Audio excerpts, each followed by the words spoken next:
स्वर्गत जयनारायण महांती प्रतिमूर्ति उन्मोचन सहित प्रथम श्राद्धवार्षिकी पालित।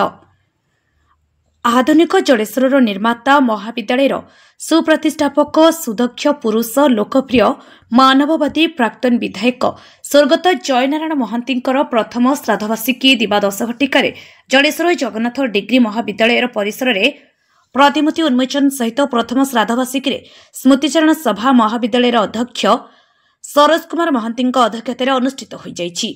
उक्त सभारे जलेश्वर एसडीपीओ दिलीप कुमार साहू मुख्य अतिथि भावे जोगदे जीवन बसा भितरे मनीष कर्म को नहीं बंची थाए, कर्म ही जड़े मनीषर इतिहास पृष्ठरे स्थान पाई थाए, मनीष कर्म को नहीं बंची थाए बोली वक्तव्य प्रदान करथिले।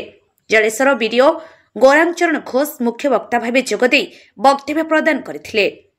बालियापड़ा ब्लॉक बीडीओ पूनम राउत, महाविद्यालय प्राक्तन अध्यक्ष ज्योत्स्नाराणी घोष, राजेश्वरी पाणिग्राही सम्मानित अतिथि भावे जोगदे वक्तव्य प्रदान करथिले।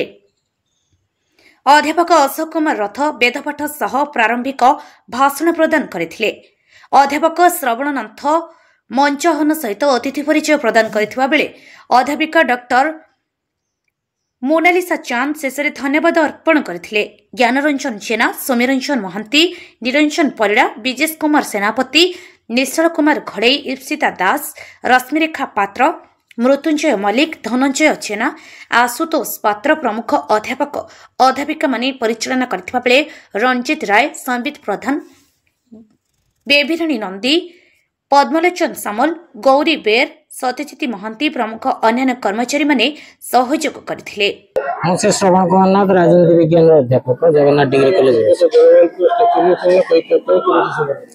ये स्टैच्यू उन्मोचन करा जड़े कर्मवीर दक्ष राजनेता भाव में प्रतिष्ठित थिला बेले से विभिन्न शिक्षानुष्ठान गठन करथिला बेले शिक्षानुष्ठान नारी शिक्षा प्रचलन करबा तथा विभिन्न दूर दूरांतर गरीब छात्र छात्री को शिक्षित मागणार डिग्री शिक्षा देवार जो स्वप्न थिला ताहा साकार होइछि एवं पिलांको को गोटे वार्ता देवा कथा से जड़े महान व्यक्ति को जानिबा चिन्हिबा तांको विषय जानिबा एवं तांकरी अनुप्राणय तांकरी नीति आदर्श अनुप्राणित होई जीवन अतिबाहित करिवार लक्ष्य नहीं आज प्रतिमूर्ति तांकर उन्मोचन करा जाइछि।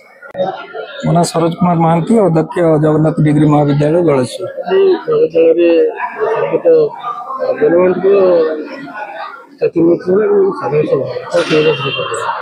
अनुष्ठान को तैयारी करने बहुत प्रचेषा थिला एवं आम मान सब अपॉइंटमेंट देवारे भूमिका यथेष्ट थिला। सब पिला से जड़े छात्र वत्सल थे, बहु पिला द्वारा उपकृत होती अनुष्ठान बहु कर्मचारी से जीवन जीविका जोगे एवं से जड़े महान पुरुषंकर मन रखापी एवं आम अमर सद्गति आम महाविद्यालय तरफ आयोजित कर स्मृतिचारण सभा एवं यही सभा आम आमर पाख एसडीपीओ बीडीओ एवं बालियापाड़ बीडीओ पूर्वतन अध्यक्ष मैडम ज्योत्स्ना मैडम एवं +2 महिला महाविद्यालय अध्यक्ष राजेश्वरी पाणिग्राही मैडम उपस्थित थे।